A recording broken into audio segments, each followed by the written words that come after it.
Grabe, sobrang haba na nga ng mga damo dito sa ating farm. Sa sobrang haba nga ay hindi na tayo makapasok doon sa unahan ng ating farm. Kaya naman sa araw na to napagdesisyonan natin na magpapaspray tayo para sa mga damo dito sa ating farm. At bumili din tayo ng makina pang pasigop ng tubig para dito sa ating modern bamboo house. Instead na mag-grass cutter sa 2.5 hectares, sprayhan na lang natin. Mas napadali nga ang pagkuha ng tubig kasi dito lang banda sa sapa natin. Menekos-mekos na nga nila to ng maayos. For sure naman kahit spray lang tong gagawin, matatagalan din talaga sila. 2.5 hectares ba naman? Uy, di ko nga alam kung anong mga tawag dito sa mga hinahalo nila. Basta itong medisina na to, habang tumatagal mag-yellow yung mga dahon. Kumbaga unti-unti lang mamamatay yung mga dahon na andito. Ang galing tignan nila kuya para mga astronaut. Tignan nyo naman kung gaano kahaba yung mga damo dito. Halos lagpas na to sa tao. Matagal na din talaga namin gustong sprayhan to. Kaso nga lang yung namumunga yung durian natin at mga lansones, hindi natin to pwedeng gawin. Kasi kahit hindi natin sila in-sprayhan ay madadamay din talaga sila. At masasayang yung mga bunga, hindi tayo nasarapan sa pagkain ng durian at lansones. Parang andali lang tignan kasi spray-spray lang. Pero yun lang yung akala nyo. Pero sa tingin ko naman, sulit din to. Kasi kung ikukumpara mo sa pag-grass cutter sa 2.5 hectares or pag-spray, mas madali din talaga ang pag-spray. Tapos hindi pa aabot ng ilang araw. Kasi for sure, pag mag-grass cutter ka dito, aabutin ka talaga ng 1 week or di kaya 2 weeks. Tapos yung pag-grass cutter, sobrang gastos pa sa gasolina.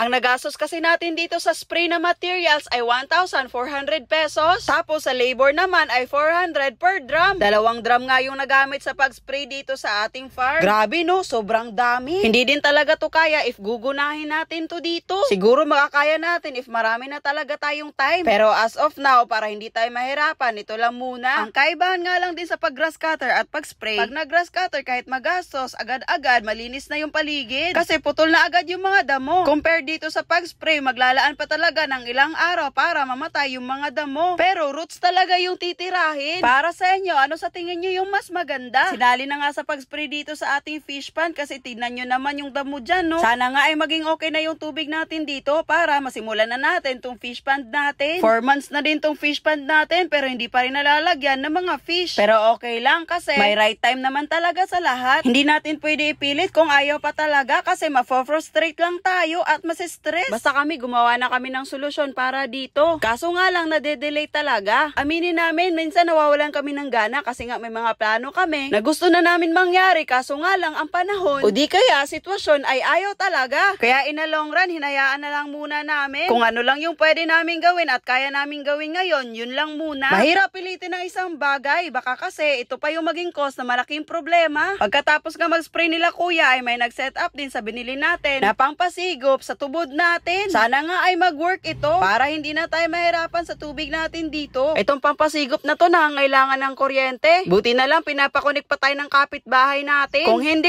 nga tayo. Ang bili nga namin dito sa pagpasigop na to ay 4,500 pesos. Hindi pa kasali yung mga i-connect mo para umandar to. Dahil nga malayo yung modern bamboo house natin sa tubod, bumili na din tayo ng napakahaba na hose. Ang bili nga natin dito ay 1,112 pesos. Naghulog na nga sila ng hose dito sa butas. Titignan natin ngayon kung gagana ba talaga to. Kibali, kailangan talaga malapit dun sa tubod yung makina. Hindi siya pwede na malayo kasi hindi siya nakakaangat. Itong nabili nga daw natin na pampasigop, kailangan daw ng tangke. Yung bang may pressure, kasi sa sobrang bilis magsigop nito, maunahan pa na pag-ubos yung tubig sa tubod. At ito na nga, susubukan na nila ang pagpapaandar dito sa makina na nabili natin. Okay naman siya, working siya, kaso nga lang, sa pagpasigop sa taas, nagigray yung water. Sabi nila, kailangan daw linisan yung tubod natin para maging clear at hindi maamoy. So parang hindi talaga siya good na pang-supply ng tubig dito sa ating farm. Paano